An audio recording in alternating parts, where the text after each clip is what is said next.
নমস্কার বন্ধুরা, আজ সম্পূর্ণ একটা নতুন আলুর রেসিপি নিয়ে চলে এসেছি। এই রেসিপিটি কিন্তু পাকিস্তানে ভীষণ জনপ্রিয়, খেতে ভীষণ ভালো লাগে। সকলকে স্বাগত জানাচ্ছি আজকের এই নতুন রেসিপিতে। যদি ভালো লেগে থাকে বন্ধুরা অবশ্যই লাইক, কমেন্টস এবং শেয়ার করবেন, আর নতুন বন্ধুরা কিন্তু অবশ্যই সাবস্ক্রাইব করবেন। তাহলে বন্ধুরা শুরু করা যাক আজকে রেসিপি। দেখুন, আমি আলু কেটে ধুয়ে পরিষ্কার করে নিয়েছি। আলুটা আমি গোল গোল করে কেটেছি। আলুর থিকনেসটা দেখুন, একদম পাতলাও নয়, আবার খুব বেশি মোটাও নয়। এই রেসিপিতে আলু কিন্তু বেশি পাতলা করে কাটা যাবে না, এরকম থিকনেসই রাখতে হবে। এবার আমি এই আলুগুলোকে সামান্য নুন দিয়ে দিচ্ছি প্রত্যেকে ছড়িয়ে, আর দিচ্ছি হলুদ। নুন আর হলুদ আমি আলুতে খুব ভালো করে মিশিয়ে নেব। আমি দেখুন পাত্রটা ঝাঁকিয়ে ঝাঁকিয়ে আলুটা ভালো করে মিশিয়ে নিচ্ছি। এভাবে মিশিয়ে নিয়ে আমি 10 মিনিট ঢেকে রেখে দেব। এভাবে ঢেকে রাখলে আলু থেকে একটা জল বেরিয়ে আসবে। দেখুন, আমি প্রায় 300 থেকে 350 মতো আলু নিয়েছি, আর তার সাথে বড় বড় 4টে টমেটো নিয়েছি। এখানে কিন্তু টমেটোর পরিমাণটা একটু বেশি লাগবে। টমেটোগুলো আমি ছোট ছোট করে কেটে মিক্সিতে নিয়ে পেস্ট করে নেব। আর তার সাথে নিয়ে নিচ্ছি ধনে পাতা কুচি, ছোট ছোট করে একদম কেটে নিতে হবে। আর আমি তার সাথে একটা লঙ্কা একদম কুচি কুচি করে কেটে নেব। আপনারা আপনাদের যেরকম ঝাল প্রয়োজন সেইভাবে লঙ্কাটা নিয়ে নেবেন। অপরদিকে দেখুন, আমি কড়াই গরম করে নিয়েছি, তার মধ্যে দিয়ে দিচ্ছি সর্ষের তেল। এবার এই সর্ষের তেলে আলুতে যে এক্সট্রা জলটা বেরিয়েছে সেটা ফেলে দিয়ে আলুগুলো দিয়ে দেব। আলুগুলোকে এখানে লাল করে ভেজে নিতে হবে। আলুগুলো যেন হাফ সেদ্ধ হয়ে যায়, ঠিক সেভাবেই ভাজতে হবে, যেন বেশি না সেদ্ধ হয়ে যায়। আধা আধি যখন সেদ্ধ হবে তখন আমরা আলুগুলোকে তুলে নেব। এখন আলুগুলো আমরা নেড়ে চেড়ে ভালো করে ভেজে নিচ্ছি। আলুগুলোতে দেখুন হালকা একটা ব্রাউন ভাব এসে গেছে। আলুটা একটু চেক করে দেখতে হবে। দেখুন আলুটা কিন্তু মোটামুটি একটা সিদ্ধ ভাব চলে এসেছে। পুরো সিদ্ধ করা যাবে না, হাফ বয়েল হলেই হবে। বন্ধুরা, আমার চ্যানেলে আপনারা আরও নানান রকমের খাবারের রেসিপি, স্কুল কলেজে অফিসে টিফিনের রেসিপি, বাচ্চাদের পছন্দের মুখরোচক খাবার এবং নানান রকম কেকের রেসিপি পেয়ে যাবেন। দেখার জন্য অনুরোধ রইল। দেখুন আলুগুলো আমার হালকা ব্রাউন ভাব চলে এসেছে। এবার আমি আলুগুলোকে একে একে তুলে নিচ্ছি। আলুটা তোলা হয়ে গেলে এবার সেই তেলের মধ্যে আমি দিয়ে দিচ্ছি দেখুন গোটা জিরে, গোটা সাদা জিরে।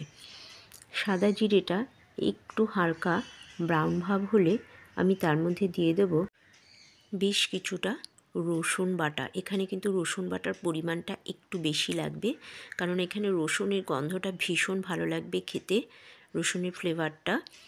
পেঁয়াজ কিন্তু আমরা এখানে ইউজ করব না। রসুনটা আমি একটু হালকা ঘষে নিয়েছি, একদম মিহি করে পেস্ট করিনি। দেখুন রসুনটা আমি লাল লাল করে ভেজে নেব। যখন নাড়াচাড়া করতে করতে রসুনটা একটা ব্রাউন কালার আসবে আর সুন্দর একটা গন্ধ বেরোবে, তখন তার মধ্যে দিয়ে দিতে হবে আদা। আদাটাকেও ভালো করে পেস্ট করে নিতে হবে বা ঘষেও নিতে পারেন। আদাটা দিয়ে নাড়াচাড়া করে তার মধ্যে দিয়ে দিচ্ছি কুচিয়ে রাখা লঙ্কা, আর যে টমেটোটা আমি পেস্ট করেছিলাম সেই টমেটোটা আমি এর মধ্যে দিয়ে দেব। টমেটোটা দিয়ে খুব ভালো করে নাড়াচাড়া করতে হবে, ভালো করে ভেজে নিতে হবে যাতে টমেটোর কাঁচা গন্ধটা চলে যায়। আমি এখানে সামান্য জল ইউজ করব।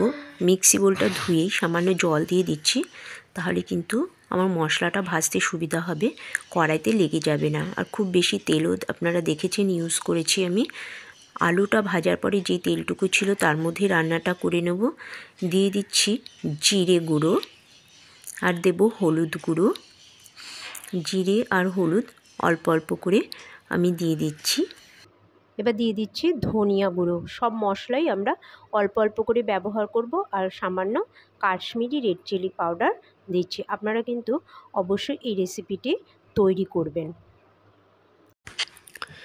আর কিছুটা আমি লবণ অ্যাড করছি, আপনারা কিন্তু লবণটা বুঝে দেবেন। আলুটা কিন্তু আমরা লবণ দিয়ে মেখে রেখেছিলাম, যদিও জলটা আমরা ফেলে দিয়েছি, সেটা বুঝে লবণটা ইউজ করবেন। তারপর মশলাটাকে কন্টিনিউ নাড়তে হবে যাতে কড়াইতে নিচে ধরে না যায়। দেখুন নেড়ে নেড়ে আমার কিন্তু জলটা প্রায় শুকিয়ে এসেছে। যে কোনো তরকারি টেস্টটা কিন্তু যদি মশলাটা ভালো করে কষিয়ে নিতে পারেন তাহলে কিন্তু তার টেস্টটা বদলে যায়, সেই তরকারি টেস্টটা কিন্তু অনেক বেশি ভালো হয়। দেখুন মশলাটা আমার কিন্তু রেডি হয়ে গেছে, একদমই জলটা শুকিয়ে গেছে। এবার আমি এর মধ্যে ভেজে রাখা আলুগুলো দিয়ে দেব। ভেজে রাখা আলুগুলো দিয়ে খুব ভালো করে মশলার সাথে মিশিয়ে নিতে হবে।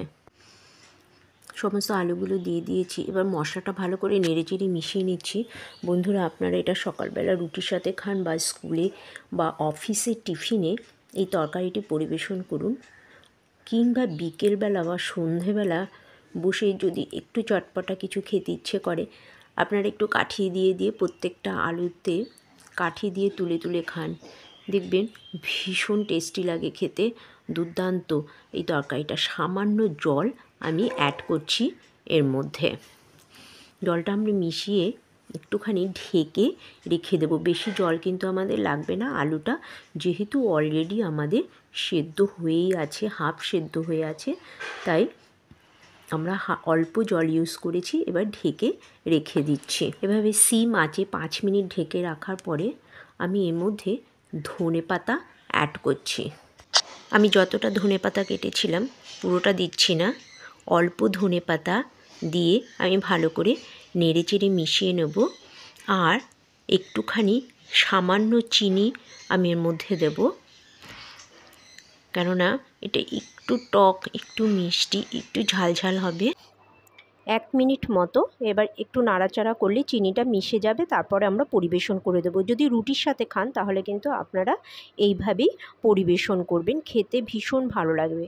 আর যদি মনে করেন যে বিকেলবেলা একটু চটপটা করে কিছু খেতে চান, সন্ধ্যাবেলা যেটা আমরা এখানে আলু কাবলির মতো খেয়ে থাকি সেটাও কিন্তু খেতে ভালো লাগে, তাহলে ওপর থেকে আর একটুখানি ধনেপাতা কুচি, একটু নারকেল কুচি ছড়িয়ে নেবেন, আর ওপর থেকে দিয়ে দেবেন একটু chaat masala.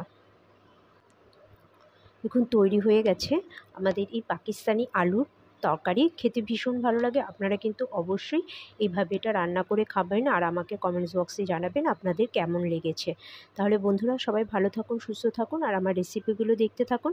Thank you so much.